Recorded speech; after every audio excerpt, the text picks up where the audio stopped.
What's up everyone? Welcome back to my channel, Slow Down with Sarah Jean. In today's video, I am going to be talking a little bit about how I save space in my garden.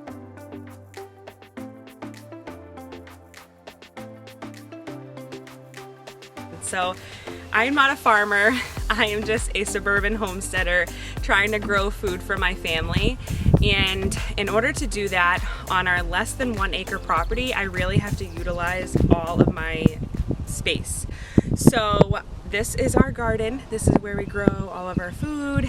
And, you know, I've really had to learn how to utilize this space 100% to grow what we can. So I don't grow enough food for our family for the entire year, but my goal year after year is to grow a little bit more food in order to preserve and, you know, just grow the best quality food that I can for my family. So today I'm going to be talking about 5 ways to save space in your garden.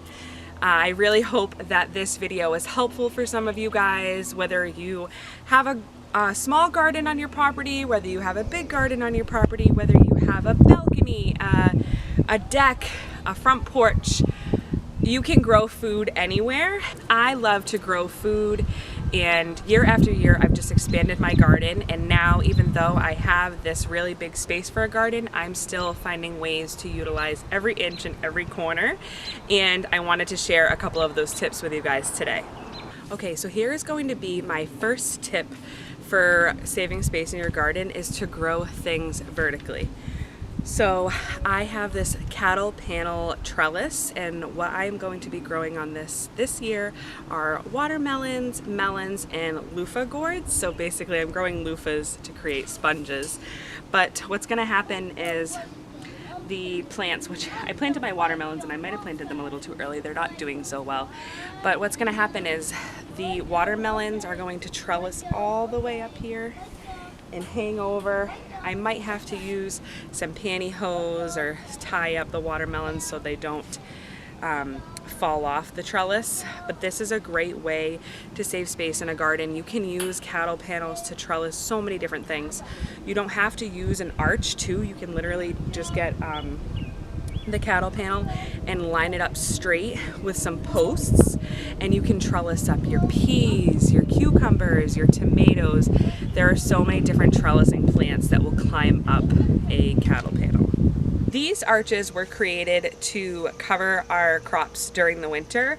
However, I'm going to keep this part up and use this as a trellis as well, to grow up my peppers, make sure they're not bushing out. So when I plant my peppers, I'm just gonna tie some jute or twine to the top of this and trellis them upwards. I'm also gonna utilize the bed behind me to trellis up cucumbers. I've even seen people trellis squash and zucchini to save space in their garden. So literally, if you just search on Google and look up ways to trellis, there are so many different ways. Like, even if you didn't want to buy the cattle panel, this was a very inexpensive way to trellis as well, because this is just PVC that we bent and then we just nailed, screwed in some 2x4. Last year I also did bamboo stakes, trellised up that way. There are just many ways to not put a whole bunch of money into trellising, or, you know, I know gardening can be very expensive, but there are definitely ways to save money and grow vertically in your garden. Another way that I save space in my garden is by utilizing these amazing grow bags. These can be used year after year. This year I am planting most of my potatoes in here. I have another set of potatoes growing just in some hay. I'm using the Ruth Stout method. Nobody, we're not pulling any carrots right now. Don't hang on that. So what I'm gonna do is I planted all my potatoes in here, and then as they grow, I'm going to hill them up. Gabby, don't do that, baby. Don't do that, you're gonna break it. And so I'll just add more soil into these grow bags. But you can grow so much in grow bags. Like, literally you could grow mostly any vegetable. You could grow tomatoes, you could grow cabbage, you could grow broccoli. There are different size grow bags as well. So these are one of the bigger sizes. These are 25 gallon. I believe 20 or 25. I think they're 25 gallon. I'll link them in the description box. But there are smaller ones, and you could line your driveway with grow bags. You could put them out on your deck. You could put them out on your front steps, on your porch, and they're not as expensive as like going out and buying like humongous, you know, ceramic pots or glass pots or anything to plant in, which also could be used year after year. But I really love to utilize grow bags, as you can see. What's up, buddy? You want to say hi? Say hi to the camera. Say hi, everybody. Are you gonna be shy? So out of all 5 tips that I'm gonna share with you today, this might be my favorite tool to use in the garden to save space. This is called a seeding square, and so I shared about this over on my Instagram page, and I had some people saying like, oh, $30 for a piece of plastic. And this is made by a mama small business, or it was invented by, I should say. It is made in China, but however, you could easily make this with cardboard, and as long as you labeled the holes correctly, you could utilize this for square foot gardening in your own garden.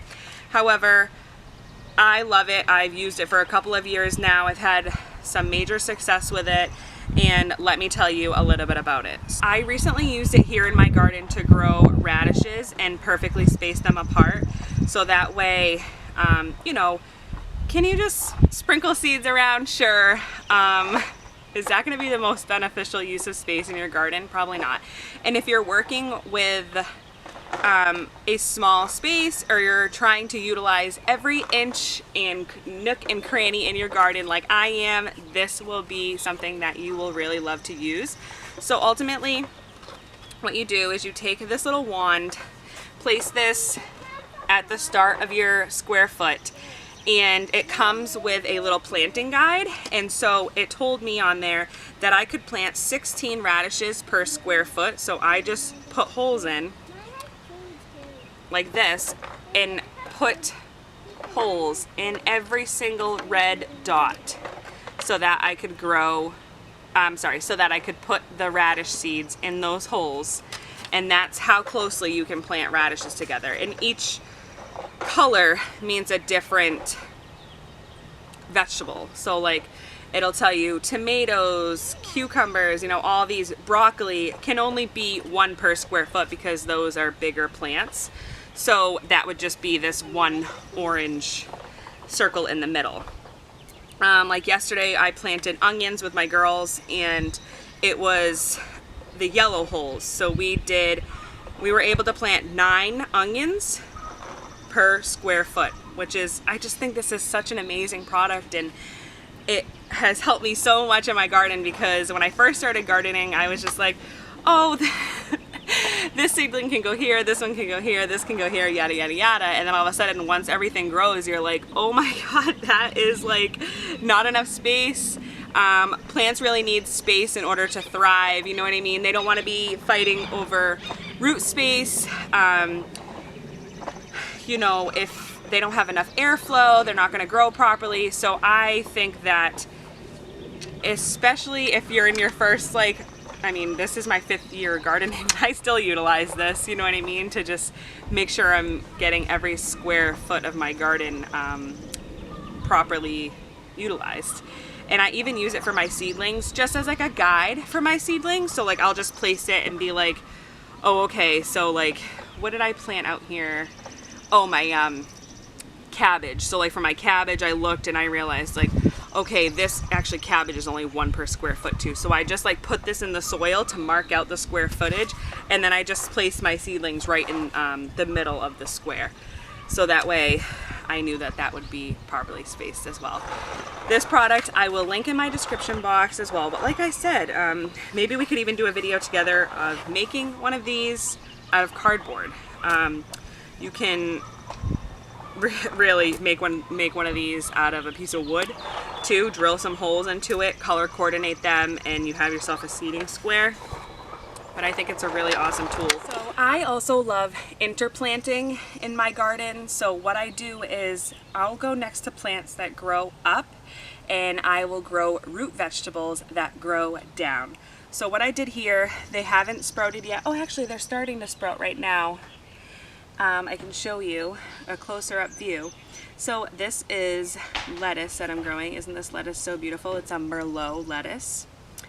I recently transplanted that, so it's just now coming back and looking better than it was. So what I do between my lettuce is I just like took a little trench with my fingers, sprinkled some carrot seeds, topped it, and so with the soil, make them really wet.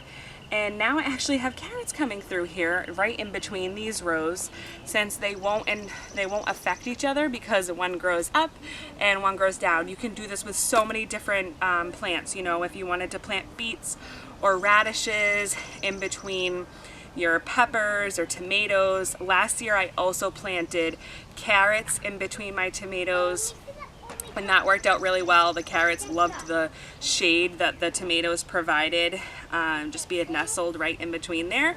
So that was awesome, and so I really do enjoy interplanting in my garden as well. Okay. Here is another great way to save space in your garden, using these dollar store pots. So I went to the Dollar Tree. If you have a Dollar Tree in your area, these were $1.25. And ultimately what I'm gonna do is I am going to fill them with soil and then stack them up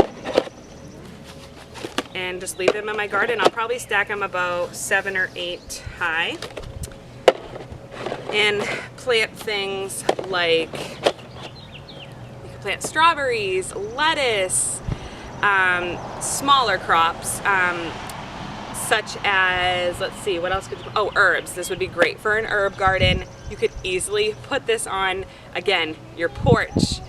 You could put it on your deck. You could bring this in the house and plant, you know, herbs in this and grow them in your house. I have seen so many of these on the market that are really expensive, and I was like, okay, I could splurge and buy those even though I don't really need it. And I was like, you know, I'm just gonna visit the Dollar Tree, see if they have these, and these are great because they're actually stackable. Once they're filled with soil, they'll be a little less flimsy, so I thought I would take you guys along. We'll fill them together. I have a couple of herbs and things like lettuce to put in there, and we'll see what it looks like after.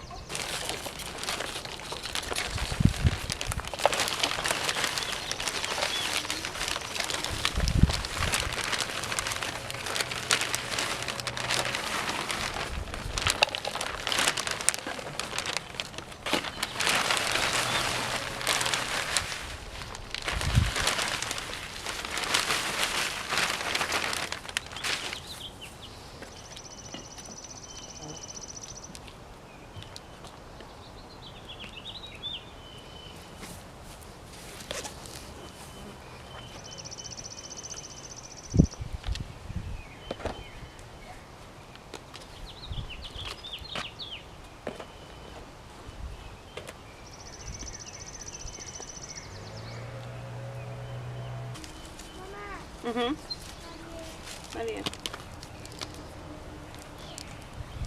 No, no, don't come through this way. Nope.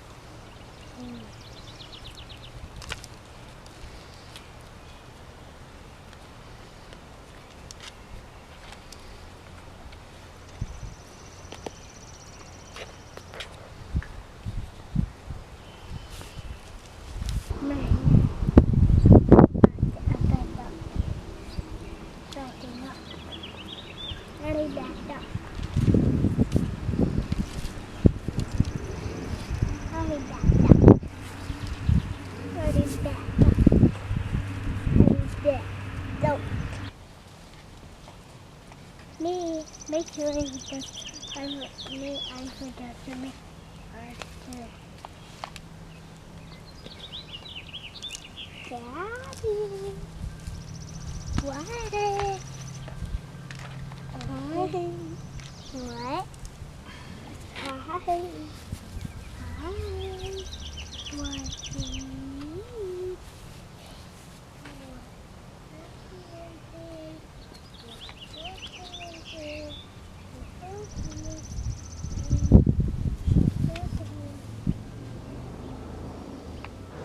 Okay, so I planted a couple of things in here. I'm gonna go through and see what else I have of my seedlings that I can put in here, and I'm just gonna place these in the corners of my garden. But there are so many versatile ways to use a planter like this. Just kind of stinks because you have to like pick it up to move it. You can't roll it, but you could easily put it on wheels if you wanted to, and that would probably be a very inexpensive addition. Obviously, there are many different ways to save space in your garden. Those were just my top 5 ways that I save space in my garden, and I really hope that they were helpful to you and that you can use them in your own garden and take advantage of all the possible space that you have available to you. And if you liked this video, I would appreciate a thumbs up. Also, make sure to subscribe to my channel, check out some of the other videos that I have, and stay tuned for our next week's video. Bye guys.